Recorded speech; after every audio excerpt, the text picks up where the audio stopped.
What's up? I just wanted to quickly rant about Dispatch because I have finished the game like 2 days ago. I just want to talk about it. I don't want to record the game for the channel because I kind of just wanted to experience it on my own and not try to wait till I could upload the game and then do it episodically like that. I just kind of wanted to play it and experience everything as it happened. So in my route, I went for the blonde blazer romance and not Invisigal. Because to me, it wasn't a hard choice. I know that basically everyone on the fucking internet seems to simp for Invisigal. I'm not one of those guys. I prefer blonde blazer, alright? She's much better. Let's just be honest with ourselves here. And as it turns out in the end, she is also a better person. Now, in my actual first playthrough of the game, I might have cut Invisigal from the team, leading to her becoming a villain. That's my bad. But I replayed that part of my playthrough, or I made a copy of my save file, and then just replayed that part to get the better ending, just to see how that ending was. And yeah, it was a much better ending. But yeah, it happens. So yeah, in my playthrough, there was a no-brainer for me. I didn't want Invisigal. I felt that she was maybe not all that great, and I just didn't like her as much as Blonde Blazer. Let's just be fucking real, alright? I don't know why everyone keeps simping for her. She is not a better option, and I'm tired of pretending that she is a better option. She is clearly a worse person, and she is less hot. What the fuck? And the good thing about dating Blazer is that there was never really any conflicts in that relationship. It was always kind of oh yeah, it's going great, and it's gonna continue to go great for the rest of the episode. How nice for us. How nice for everyone. Us fucking 20% of people that picked Blonde Blazer. Good for us, guys. We really did it. And the good thing about her is you get both sides. You get the blonde and the brunette, which I actually prefer the brunette, but if you don't, then you can still, have both. So yeah, in the end, I ended up with Blonde Blazer. Now I saw that you could actually end up with no one. I don't know how you even managed to do that. You gotta be a fucking women repellent to be able to somehow not get in any relationship when there's two bad bitches that want you and you somehow fuck it up. I don't even know how that's even possible. But yeah, I've seen some people really thirst over Phenomenon Man. Gang, can you just pick the options that the game gives you? Like the fuck? Come on, bro. Let's stop. Or wait, no, I can't really say that, because the ideal scenario would have been to get Malevola as a romance option. I mean, let's be fucking real. It's a war crime, the fact that she isn't a romance option, because I mean, fucking look at her. And she has an Australian accent, which I really like. So I mean, Malevola is 6'6" and muscular, and she can dominate me. I don't really care. I mean, do whatever you want. You know what I mean? And clearly, I'm not the only one who feels this way. How do I reform? Chill, bro. You turning me on. And speaking of Malevola, her synergy partner is Sonar, which is the one that I kept. I kept Coop, and it was really a no-brainer for me. And it's not even that Moist Critical is the voice for Sonar, because although that is one of the reasons, I just liked Sonar's character way more. Coop's character was she was alright, but I never felt that there was anything, at least at that time, that made her character special. Sonar had a lot of character already from the start, whereas Coop kind of just felt like a quiet assassin, and she didn't really show much of anything, any reason for me to want to keep her on the team, at all. Now, if the option was between everybody on the team, I wouldn't have cut Coop. That being said, I felt that Coop was just a very boring character that never really got to be anything more than a fucking assassin. She never really felt like she changed all that much. And having watched other people's playthrough, Jacksepticeye, he's playing the character Punch Up, and Punch Up has synergy with Coop.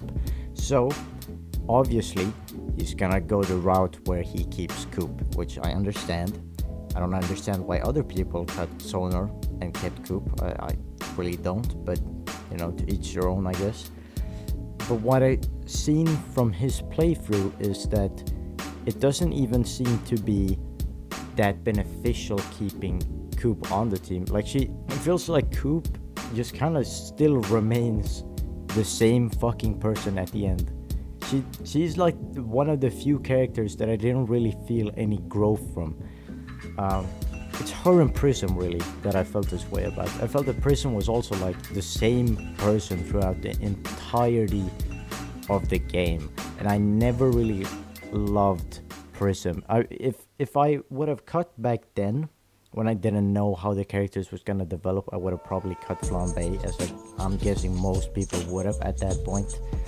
Because at that point he was just annoying, not funny annoying, like he becomes towards the end of the game.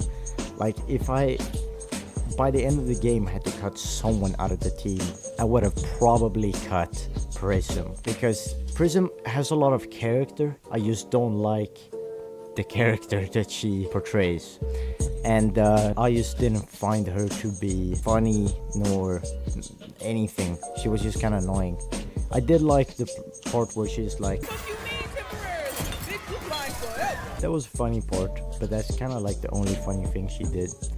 And I mean, Coop hasn't really done anything funny, but I kind of still liked her character just a bit more than Prism. I'm just now, as I'm editing this, realizing that I'm talking about the two black characters as being the most boring. I love Chase, alright, chill out. I'm not a racist, I'm just misogynistic. That being said, the obvious option between Sonar and Coop was Coop. And also, Sonar's character is way more useful than Coop's. All Coop really had going for it is a bit of mobility, which you can very quickly like gain with other characters like Flambe and this girl, and even any other character if you really want to. Whereas Sonar had so much intelligence and charisma that it takes a while before you have any other character like him. And I tried to make, like, right from the beginning, I tried to make another character be kind of like him because he has, you know, the switch, which is another reason to keep Sonar, because I found that him switching between being smart and being really strong has been really helpful, actually, to complete tasks. I just felt that Coop's abilities were way easier to give to other characters than Sonar's was to give to them, you know, because he had so much intelligence and so much charisma. There was no other character to really had that. But anyways, yeah, I already from the beginning tried to make another character like Sonar, and I tried to do that with Prism. I don't remember the exact reason why I chose Prism, but I did choose Prism. And I kind of made her like my other smart, charismatic person. So despite not liking Prism all that much, I made her one of my most essential characters that I had in the game. Also, Golem was a character that I, at the start of the game, felt was pretty fucking useless because you had Punch Up, who was way better at doing what Golem was doing. But towards later parts of the game, Golem became by far one of my most used characters, besides like Sonar, Prism, and Malevola. So really, Golem turned out to be a beast. Also, another thing about Prism is that Prism can duplicate characters, right? And that's such a useful skill. In Golem, he not only gains like a buff in a certain skill when he's on a mission, but also if you upgrade him, he duplicates himself to every empty slot, which also makes him incredibly busted. So Golem and Prism were actually super useful characters that I used a lot. And Malevola being able to heal other heroes, and also after you upgrade her, see the stats of missions after having, I don't remember what it was, like completed a mission or something, I can't remember. Either way, that was super useful. And Sonar being able to fly and carry the other members to the location faster, to then, if you upgrade him, being able to rest much quicker and then turn into his smart form. Dude, that was so good. Sonar became incredibly busted as well. So yeah, some really good characters there. I found Flambe to not be super useful for most things, just because he didn't have a lot of vigor, he had mostly strength and mobility. But that being said, it is kind of my fault for not upgrading his vigor a lot, which I could have done, but I didn't end up doing that. Punch-Up's ability being able to like never get downed or hurt was very useful if it wasn't for the fact that I didn't send Punch-Up on a lot. I never found him to be like, or I did send him on a lot, but I didn't fail very often when I sent him, because I often sent him together with someone else that could do a lot of damage. It was rare that he failed missions, which didn't make him as good, but still pretty cool character. So yeah, that's basically everyone in the team. Also, this is one of the best friggin' games I've ever played. Like, seriously. Like, every character in this is so good. Like, even characters like Chase and Royd, which I haven't talked that much about, but I mean, they're so great, and definitely two of my favorite characters in the whole game. And the game is also so funny, which is very well reflected in those two characters, especially both Royd and Chase are very funny characters. But also even, you know, it's very funny for stuff like Blonde Blazer's transformation into Mandy, when there's this whole over-the-top animation only for her to be like shorter and a brunette. Now let's go skip forward a bit. So in episode 4, obviously there was the fucking jump scare, and then you gotta choose characters. We all know that, blah blah blah blah blah. Another reason why I didn't choose Invisigal during that scene is because I also didn't find her incredibly trustworthy, which turned out to be true. And then the correct theory about her planting the bomb on the mech suit started going around, which made me doubt her more. And yeah, and also the fact that the guys came into the bar and was like, oh wait, no one's talking to you, to Robert, just throws him away, and then it's like, some people want to talk to you, Invisibitch. That made me feel like, okay, this is the Red Ring led by Shroud. They established that at the end when they or the next episode when they talk to Chase and Robert's testing the robot. So if the Red Ring is after Invisigal for something, it was pretty clear that she had worked with them in the past, at least in my mind, and I mean it turned out to be true. What I did not expect was that at the end, when they have beaten Shroud essentially, and he walks out holding Robert's dog, threatening to kill it, Beef is what he's called. I forgot. Beef. I don't know. So either Beefs or Beef. Also did not mean to call Beefs or Beef. I still don't know which one it is. I didn't mean to call him and it. I'm sorry about that. Anyways, I did not expect Invisigal to still be working for them. And also, in my first ending, very much did not expect her to become a fucking villain at the end. But yeah, I guess it was better when she didn't become a villain, when she remained a hero. And also, but you know, I didn't really like. The team basically said it's us or her, and I was like, I'm not even romancing Invisigal.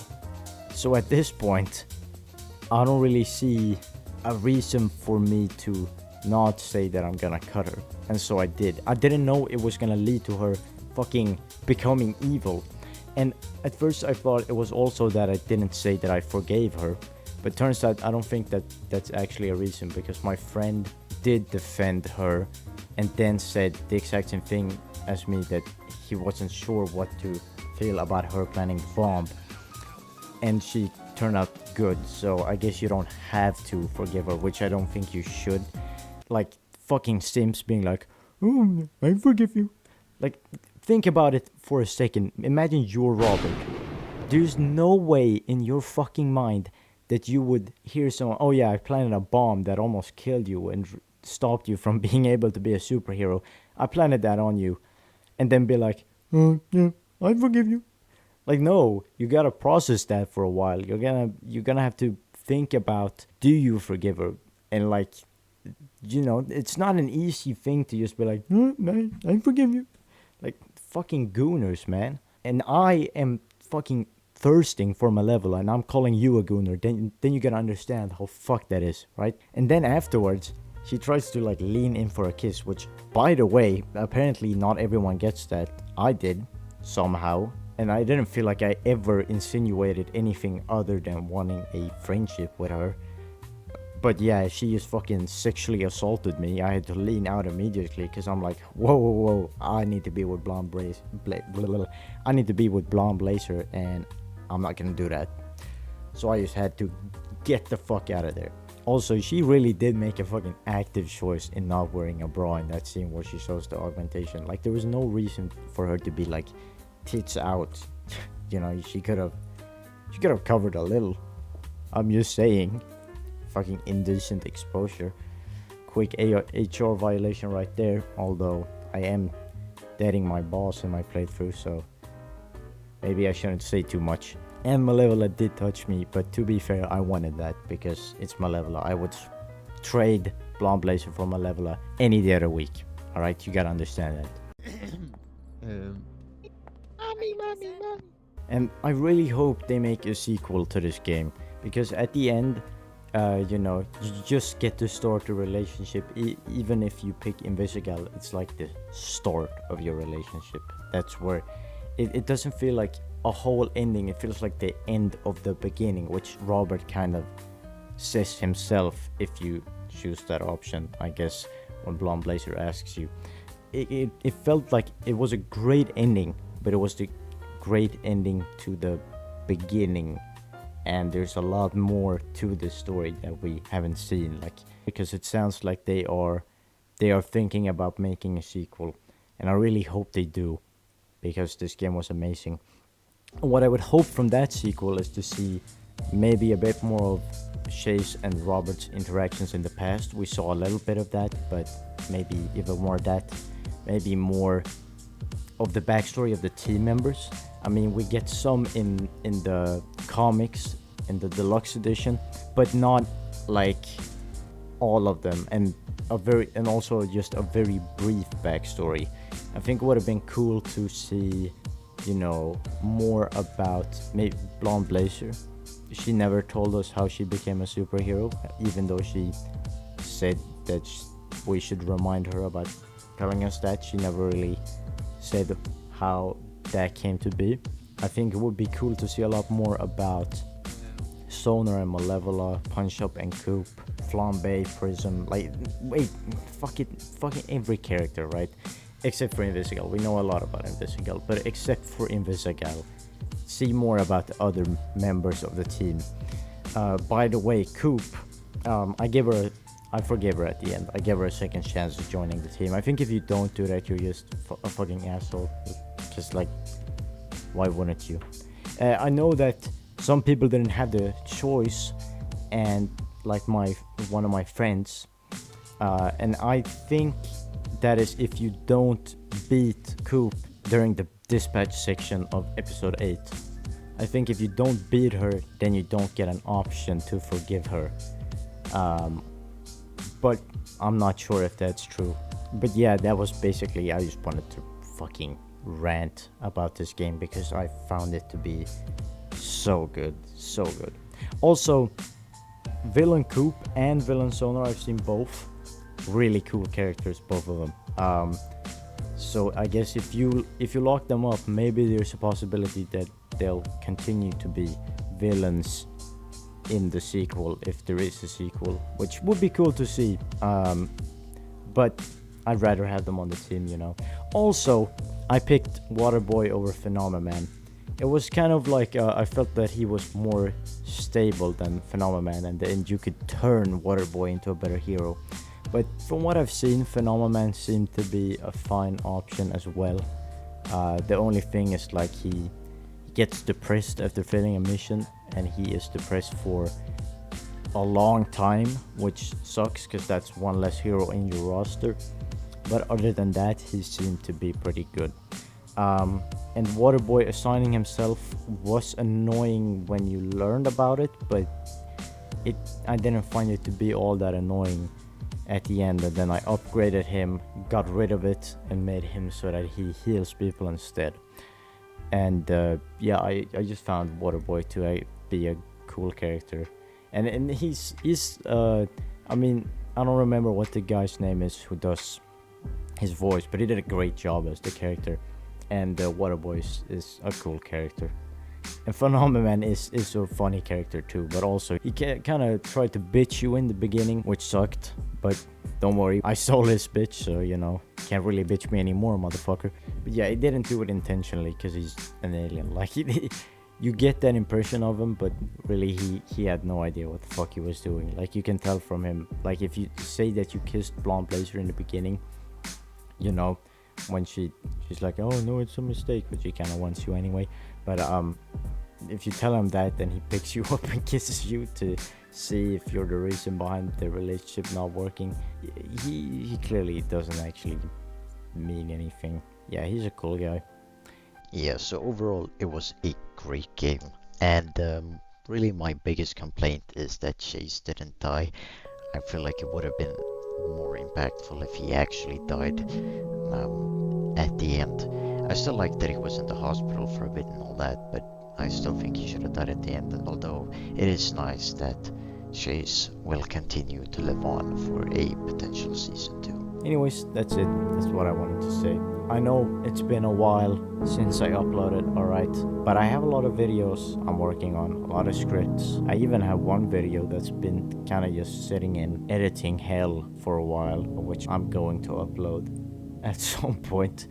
But I have one video that I came up with during Halloween, and I wanted to upload it on Halloween. Problem was, I came up with the idea like 2 days before Halloween, which was not even close to being enough time for me to be able to make that video and get it out to Halloween. So yeah, I've decided to kind of postpone it, and I am going to work on it now. It would have been nice if it was around Halloween, considering the theme of the video, but it's gonna have to be when it comes out, which is probably gonna be closer to Christmas time, which is not at all fitting, but you know, it is what it is, right? Thank you guys so much for watching. Don't forget to like and subscribe if you want to see more videos, which are coming soon. I am working on videos. Alright, so yeah, I'll see you. Bye.